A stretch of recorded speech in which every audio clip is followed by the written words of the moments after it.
ሰላም ሰላም ውድ የማዩ ስፖርት ተከታታዮች እንደምን አደራችሁ። ለተአርብ ነሐሴ 15 2018 ላይ ተገኝተናል። ዛሬ ተወዳጁ የእንግሊዝ ፕሪሚየር ሊግ ሲከፈት አርሰናል ከኮቨንተሪ ሲቲ ምሽት 4 ሰዓት ላይ የሚያደርጉት ጨዋታ ዓለም ሁሉ በጉጉት የሚጠብቀው ጨዋታ ነው። ከዚህ ጨዋታ በፊት አዲሱ ክለብ አሰልጣኝ ፍራንክ ላምፓርድ የተናገረው ነገር አለ ሰማላችሁ።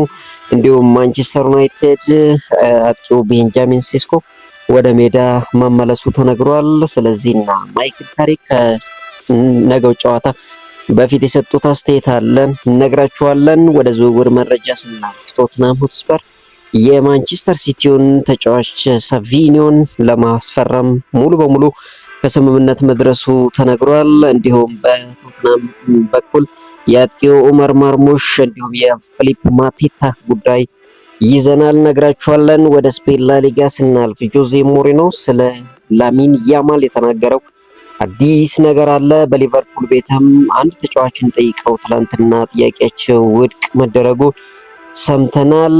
ማይክል አርቴታም ከመቼውም በላይ ድል ተርቤያለሁ ሲሉ የሰጡት አስተያየት አለ ተሰማላችሁ። ውድ የቻናላችን ተከታታዮች ቻናሉን ሰብስክራይብ፣ ቪዲዮ ላይክ በማድረግ እንድትጀምሩ በአክብሮት እንጋብዛለን። በቅድሚያም ዛሬ በጉጉት የሚጠበቀው የእንግሊዝ ፕሪሚየር ሊግ 2026 27 ዛሬ ሲጀመር አርሰናል የመክፈቻውን ጨዋታ አዲሱ አዳጊ ኮቨንተሪ ሲቲ ጋር ያደርጋል። ስለዚህ ጨዋታ ትላንትናም እንደነገርናችሁ ቡካዮ ሳካና ዴክላን ራይስ ወደ ጨዋታው ይመለሳሉ። ነገር ግን አዲሱ ፈራሚ ብሩኖ ጉማሬሽ በማንቸስተር ሲቲ ጨዋታ መጠነኛ ጉዳት ስለገጠመው ወደ ጨዋታው አይመለስም። እንዲሁም ተከላካያቸው ጁሊያን ቲምበር የለም። ነገር ግን ሌላ አዲስ የጉዳት ዜና የለም።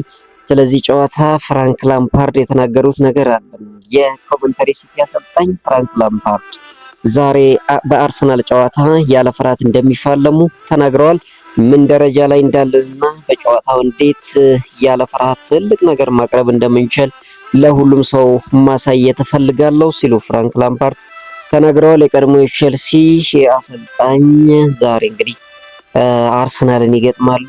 አርሰናልን እናከብራለን ያሉት ፍራንክ ላምፓርድ ይሄ ማለት ግን በጨዋታው ላይ ኃይለኛ እንሆንም ማለት አይደለም ሲሉ እንግዲህ ተናግረዋል። ፍራንክ ላምፓርድ አክለውም በዚህ የውድድር ዘመን አንዳች ነገር ማሳካት እፈልጋለሁ ሲሉ እንግዲህ ተናግረዋል። እንግሊዝ ፕሪሚየር ሊግ ዛሬ ምሽት 4 ሰዓት ላይ ሲከፈት እንግዲህ አርሰናል ከኮቨንተሪ ሲቲ የሚያደርጉት ጨዋታ በጉጉት የሚጠበቀው ጉዳይ ነው። የአርሰናሉ አሰልጣኝ ማይክል አርቴታም የውድድር ዘመኑ ጀምሮ ጨዋታዎችን እስኪያሸንፉ መጓጓታቸውን ገልጸዋል። አመቱን ለመጀመር ጓጉቻለሁ ያሉት ማይክል አርቴታም ከምንጊዜውም በላይ ድሎችን ተርቤያለሁ ሲሉ ገልጸዋል። አክለውም ዛሬ የውድድር አመቱን በደጋፊዎች ፊት እስከምንጀምርና ድል እስከምናሳካ ቸኩያለሁ ሲሉ ተናግረዋል። እንግዲህ ማይክል አርቴታ ዛሬ በፍላይ ኤምሬት የሚያደርጉትን ጨዋታ አሸንፈው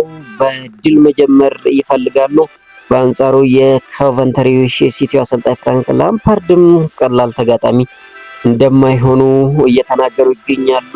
ያም ሆነ ዛሬ እንግዲህ በጉጉት የሚጠበቀው እንግሊዝ ፕሪሚየር ሊግ ምሽት 4 ሰዓት ላይ ጅማሮውን ያደርጋል። የቀድሞ የብራዚል ተጫዋች ሮናልዲኒዮ ጫማ ከሰቀለ 11 ዓመታት በኋላ ወደ እግር ኳስ ተመልሷል። ሮናልዲኒዮ ጎቹም በጣሊያን 3ኛ ዲቪዚዮን ለሚሳተፈው ራቬና እግር ኳስ ክለብ ፊርማውን አርቧል። በትላንትናው ዕለት ወደ ጣሊያን ያመራው ሮናልዲኒዮ ጎቹም ክለቡን ባለቤቶች ውስጥ አንዱ መሆኑም ተነግሯል። ሮናልዲኒዮ ትላንት የክለቡን አዲስ ፈራሚ ሆኖ የሚተዋወቅ ሲሆን 6000 አካባቢ ደጋፊዎች ይጠበቃሉ ተብሏል። ቡድኑ ቀጣይ ጨዋታ ዝግጁ ስለመሆኑ ያልተነገረ ሲሆን ዓላማው እግር ኳስ ሕይወት የመጨረሻ ጎል ማስቆጠር መሆኑ ተነግሯል። የ46 ዓመቱ ሮናልዲኒዮ ጎቹ ለመጨረሻ ጊዜ ሜዳ ላይ የታየው እንግዲህ እንደ ኢሮፒያን አቆጣጠር በ2015 በፍላሚንጎ ነበር። አሁን እንግዲህ በአሰልጣኝነት መመለሱ ተነግሯል። ጥበበኛው ሮናልዲኒዮ ጎቹም በእግር ኳስ ያሳየውን ስኬትና ድንቅ ብቃት በአሰልጣኝነትስ ምን ያሳያል የሚለው እንግዲህ በጉጉት የሚጠበቀው ጉዳይ ነው። የመርሳይዱ ክለብ ሊቨርፑል ለያኩባ ሚንቴ ያቀረበው የዝውውር ጥያቄ ውድቅ ተደርጎበታል። ብራይተን ለሊቨርፑል ለተጫዋቹ ያቀረበውን 50 ሚሊዮን ፓውንድ ዝውውር ሂሳብ እንግዲህ ውድቅ ማድረጉ ተነግሯል። የ22 ዓመቱ ተጫዋች ያኩባ ሚንቴም በአሁኑ ሰዓት በቀኝ እግሩ ላይ ካደረገው ቀዶ ጥገና በማገገም ላይ መሆኑ ተነግሯል። በተጨማሪም ተጫዋቹ ለሚቀጥሉት 8 ሳምንታት ከሜዳ እንደሚርቅ ተገልጿል። ይሁን እንጂ ተጫዋቹ ሁለቱ ክለቦች ከስምምነት ካልደረሱ ለዝውውሩ ፈቃደኛ እንዳልሆነ ዘ አትሌቲክን አስነብቧል። ዘንድሮ እንግዲህ ሊቨርፑል ተጫዋቾች ለማምጣት የሚያደርገው ጥረት ሁሉ ሳይሳካ እየቀረ ይገኛል። እስካሁን የብራድሊ ባርኮላን ጉዳይ አልጨረሰም። አሁን ደግሞ ያኩባ ሚንቴን ቢጠይቅም እንግዲህ ጥያቄ ውድቅ ተደርጎበታል። ዘንድሮ ሊቨርፑል በምን አይነት አቋም ይመጣል የሚለው አሁንም በጉጉት እንዲጠበቅ አድርጎታል። ወሳኝ ተጫዋቻቸው ሙሐመድ ሳላ ለቀዋል። እስካሁን ሙሐመድ ሳላ አልተተካም። ይህን ተጫዋች ሳይተኩ ምን አይነት አቋም ያሳያሉ የሚለው እንግዲህ በጉጉት ይጠበቃል። ያም ሆነ እንግዲህ ሊቨርፑል ከኒውካስል ዩናይትድ ነገ የመክፈቻውን ጨዋታ ያደርጋል። አሌክሳንደር አይዛክ የቀድሞ ክለቡን ይገጥማል። ምን አይነት አቀባበል ይደረግለታል በደጋፊዎች የሚለው በጉጉት የሚጠበቀው ጉዳይ ሆኗል። ወደ ማንቸስተር ዩናይትድ ዜና ስናልፍ የማንቸስተር ዩናይትድ አጥቂ ቤንጃሚን ሴስኮ በሃል ሲቲው ጨዋታ ሊመለስ እንደሚችል አሰልጣኝ ማይከል ካሪክ ተናግረዋል። ቤንጃሚን ሴስኮና ካርሎዳሎ በጨዋታው ስብስብ ሊካተቱ ይችላሉ ሲሉ ካሪክ አረጋግጠዋል። ቤንጃሚን ሴስኮም በጉዳት ምክንያት እንግዲህ በቅድመ ውድድር ጨዋታዎች ላይ አለመሳተፉ አይዘነጋም። በሌላ በኩል ሜሰን ማውንት በጨዋታ መድረሱ አጠራጣሪ መሆኑ ተናግሯል። ነገር ግን በጣም በቅርቡ ወደ ሜዳ ይመለሳል የሚል ግምት እንዳለ ተነግሯል። የመሃል ተከላካዩም ማቲያስ ደሊት ግን አሁንም ከጨዋታ ውጪ እንደሆነ ተናግሯል። ማርከስ ራሽፎርድ በጥሩ ቁመና ላይ ነው፣ ለጨዋታውም ዝግጁ ነው ሲሉ እንግዲህ አሰልጣኝ ማይክል ካሪክ ጨምረው ተናግረዋል።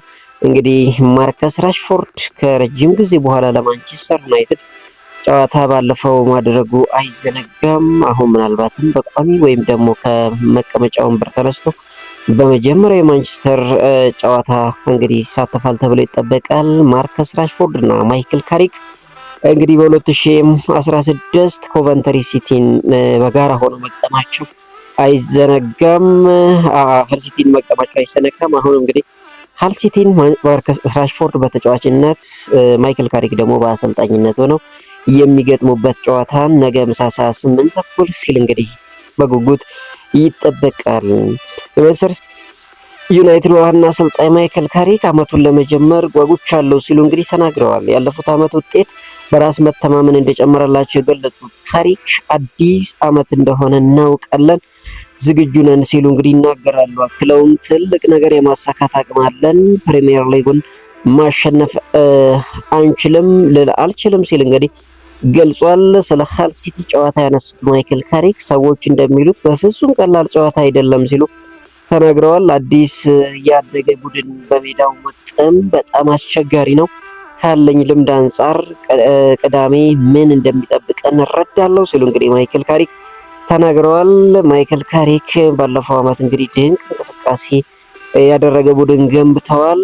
አሁን ላይ በዘንድሮ ዓመት ደግሞ ከዛ የተሻለ እንቅስቃሴ እንዲያደርጉ ይጠበቃል።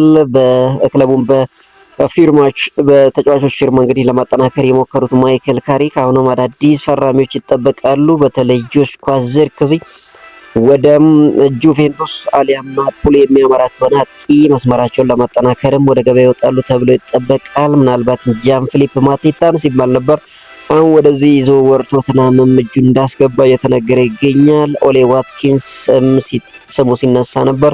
ሌሎች ተጫዋቾችን በአጥቂ መስመር ይነሳሉ። አማካዩን ለማጠናከር እንግዲህ ዩሪ ቴሌማስን እንዲሁም አንድሬ ሳንቶስን ያስፈረመው ማንቸስተር ዩናይትዶች አሁን ደግሞ የካርሎስ ባሌባን ዝውውር ለማጠናቀቅ ከጫፍ መድረሳቸው ተሰምቷል። ምናልባትም ዛሬ የዚህ ተጫዋች ዝውውር ይጠናቀቅ ይሆናል። ታዲያ እንግዲህ ይህ በእንዲህ እንዳለ ነገ ኮቨንተሪ ሲቲን የሚገጥመው ማንቸስተር ዩናይትድ ምን አይነት እንቅስቃሴ ያደርጋል የሚለው ተጠባቂ ሆኗል።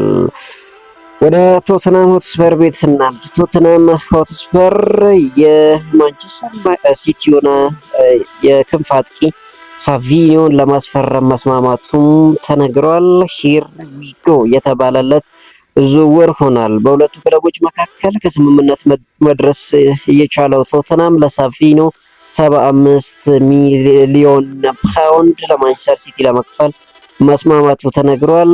ይህ በእንዲህ እንዳለ ቶተናሞች ኡመር ማርሙሽን ጉዳይም አጠንክረው እንደቀጠሉበት ተነግሯል። ምናልባትም ኡመር ማርሙሽም በጥቂት ሰዓታት ውስጥ ወደ ቶተናም የሚያመራበት እድል እንዳለ ተነግሯል። ነገር ግን ኡመር ማርሙሽን ብቻ ሳይሆን ጃን ፊሊፕ ማቴታንም ለማስፈረም እንደሚፈልጉ እየተነገረ ይገኛል። ቶተናሞች እንግዲህ ዛሬ ማታ ሳቪኒዮን ለማስፈረም ከስምምነት ከደረሱ በኋላ አሁን ላይ በጥብቅ እየሰሩበት ያሉት ኡመር ማርሙሽ እንደሆነና ኡመር ማርሙሽንም ዝውውሩ እንደሚያጠናቅቁ እርግጠኞች ሆነዋል። ድርድሩ በጥሩ ሁኔታ እየሄደ ነው። በዚህ ሳምንት መጀመሪያ ግብፃዊን ኮከብ የግላቸው የሚያደርጉበት እድል እንዳለ ፋብሪዞ ሮማኖ እንግዲህ ዘገባውን ይዞት ወጥቷል። ቶተናሞች ዘንድሮ በእጅጉ አስፈሪ ክለብ እየገነቡ ይገኛሉ። በአማካኝ ስፍራው ላይ እንግዲህ በጣም ወሳኝ ተጫዋች የተባሉትን ማቲያስ ፈርናንዴዝ እንዲሁም ደግሞ ሳንድሮ ቶናሊን አስፈርመዋል። አሁን ደግሞ በአጥቂው ቦታ እንግዲህ የሲቲዎቹን ሁለቱን ተጫዋቾች የሚያገኙ ከሆነ ቶተናሞች ከምንም በላይ ዘንድሮ እንግዲህ በሮቤርቶ ዲዘርቢ እየተመሩ የፕሪሚየር ሊጉ ዋንጫ ተፋላሚ እንደሚሆኑ ምንም ጥርጥር የለውም። ቶተናሞች አበክረው እየሰሩ እንዳሉ እየተነገረ ይገኛል። ነገር ግን በአንጻሩ ማንቸስተር ሲቲ ቡድኑ እያፈረሰ ይገኛል። የቡድኑ ወሳኝ ተጫዋች የተባሉትን ሳቪኒዮ እና ኡመር ማርሙሽ እንዲሁም ደግሞ የመሃል ሜዳ ሞተራቸውን ሮደሬን ለባርሴሎና አሳልፈው ሰጥተዋል። እንግዲህ ቀጣይ ዓመት ምን አይነት ቅርጽ ይዘው ይመጣሉ የሚለው ነገር በጉጉት የሚጠበቀው ጉዳይ ነው። ከድረ ፔፕ ጋርዲዮላ በኋላ እንግዲህ አሰልጣኝ ኤንዞ ማሬስካ ምን አይነት ቡድን ሊያስመለክቱን ይችላሉ የሚለው በሲቲዝኖቹ በኩልም የሚጠበቅ ጉዳይ ይሆናል። ጆ ፓሊኒያ ወደ ቤኔፊካ መዘዋወሩም ይፋ የተደረገበት ዜና ወጥቷል። ዲቫን ሙካሲን ወደ ዌስትሃም ዩናይትድም የተዘዋወረበት አዲስ ዜና ሆኗል። ሌሎች እንግዲህ ዜናዎች የምናገኝ ከሆነ ወደ ማታው ላይ የምንመለስበት ይሆናል።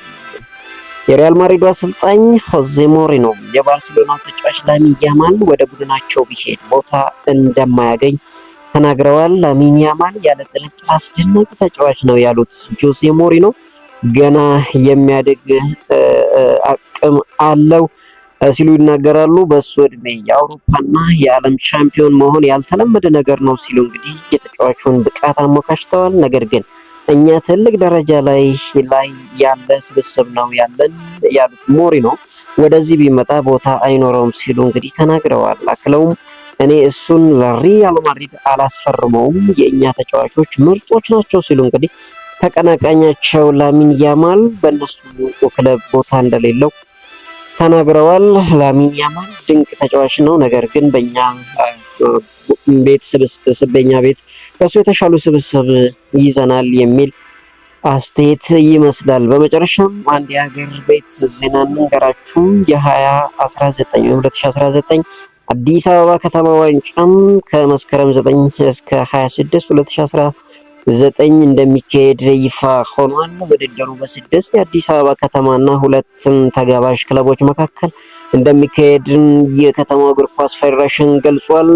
በውድድሩ እንግዲህ ቅዱስ ጊዮርጊስ፣ ኢትዮጵያ ቡና፣ መቻል፣ ኢትዮጵያ መድን፣ ኢትዮጵያ ኤሌክትሪክ፣ ኢትዮጵያ ንግድ ባንክ፣ አዳማ ከተማና ጋሞ ጨንቻ እንደሚሳተፉ ዛሬ እንግዲህ በተሰጠው ጋዜጣዊ መግለጫ ተነግሯል። በሌላ በኩል የአዲስ አበባ ከተማ እግር ኳስ ፌዴሬሽን ከቫርዳስ ኢንተርቴንመንት እና ኒዮ ማርኬቲንግ ጋር የ3 ዓመት የኮሜርሻል መብት ሽያጭ ስምምነት መፈራረሙም ይፋ ተደርጓል። የከተማ እግር ኳስ ፌዴሬሽን ከዚህ ስምምነት 45 ሚሊዮን ብር የሚያገኝ ይሆናል። ውድድሩ እንግዲህ ከመስከረም 9 እስከ 26 2019 በአዲስ አበባ ስታዲየም የሚካሄድ ይሆናል። ውድ የማይ ስፖርት ተከታታዮች ለአርብ ጠዋት ያዝንላችሁ አጫጭር ዜናዎች እነኝን ይመስላሉ። ቻናሉን ሰብስክራይብ፣ ቪዲዮን ላይክ በማድረግ ጀምሮ አርሰናል በመንተሪ ሲቲ ምሽት 4 ሰዓት ላይ የሚያደርጉትን ጨዋታስ ማን ያሸንፋል? ግምታችሁን በኮመንት ሴክሽን አጋሩን። እንግዲህ ምሽት ላይ ለየት ያሉ የዝውውር ዜናዎች እንዲሁም አዳዲስ የቡድን ዜናዎች ካገኘን የምንመለስ ይሆናል። ከዛው መልካም